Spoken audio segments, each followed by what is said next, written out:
And Anthony Liberto wound up opening up Olympia.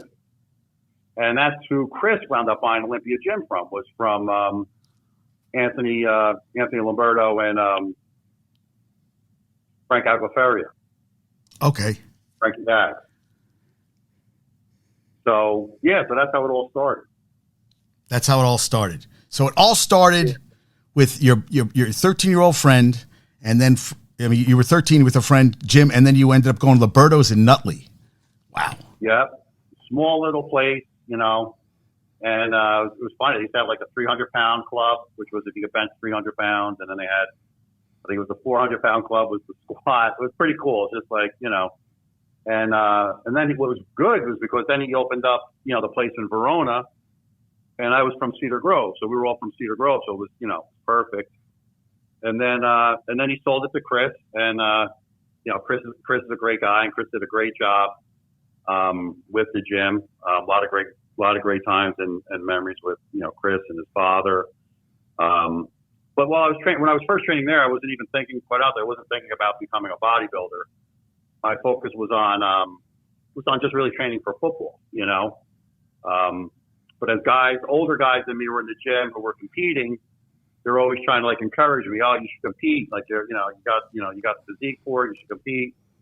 And I used to be like, joking around. I'd be like, I'm not, you're not getting me on stage with a pair of underwear. And then sure enough, fast forward a few years later, I'm on stage in underwear. So that's how it all started.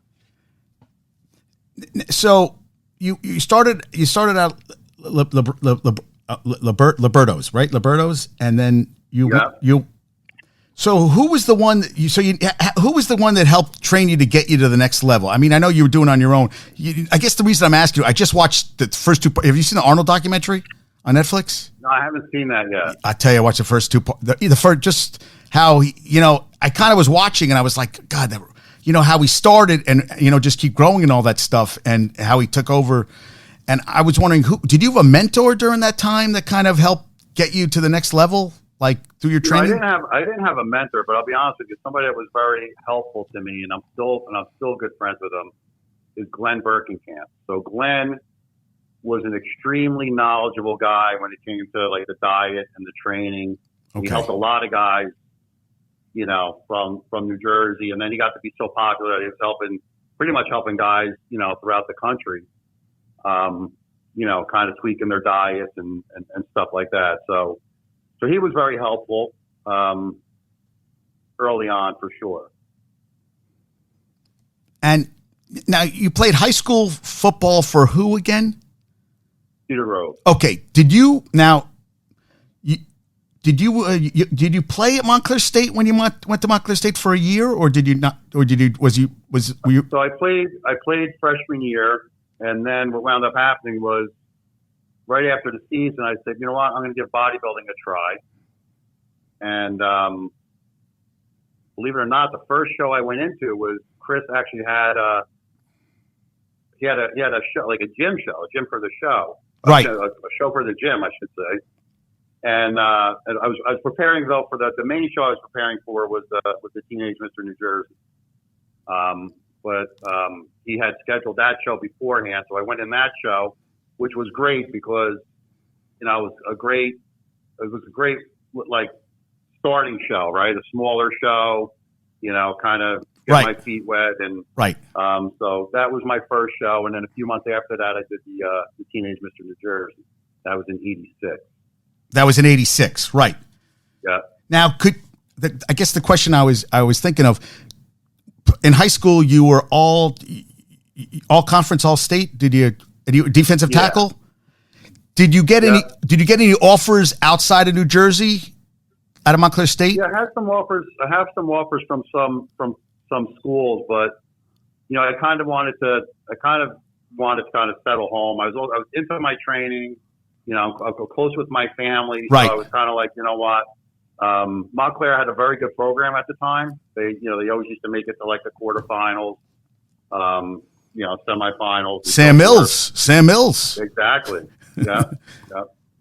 So, then if you recall, yeah. I don't know if you remember, but part of that also was that you had some of the guys from Montclair State going to Olympia. Yes. So you had Mike Braun, who was older than me. So Mike Braun already graduated by the time I got there. But when I had first started at Olympia, you had Mike Braun, who was a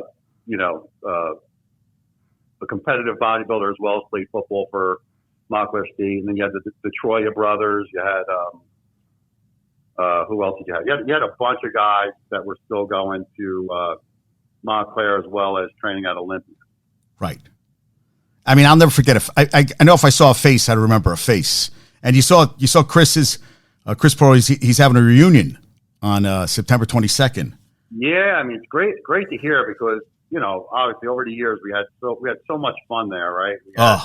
Yeah. And it was a real brotherhood. It was really close knit group of people. Like everybody was friendly to each other. Everybody would joke around with each other.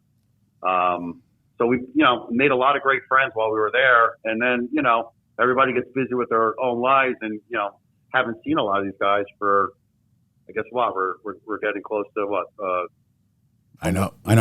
It's tough to say. 30-something years, right? Yeah, I know. It's like, oh, wow, that was a long time ago. Yeah, I know. I just turned 54 and I was like, oh my God.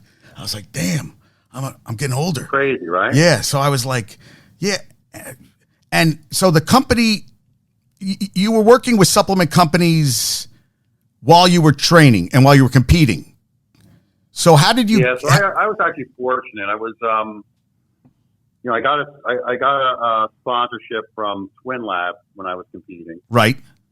And at the time, they were the number one sports nutrition brand. Got to be close with the family of four brothers, the Bleckman family.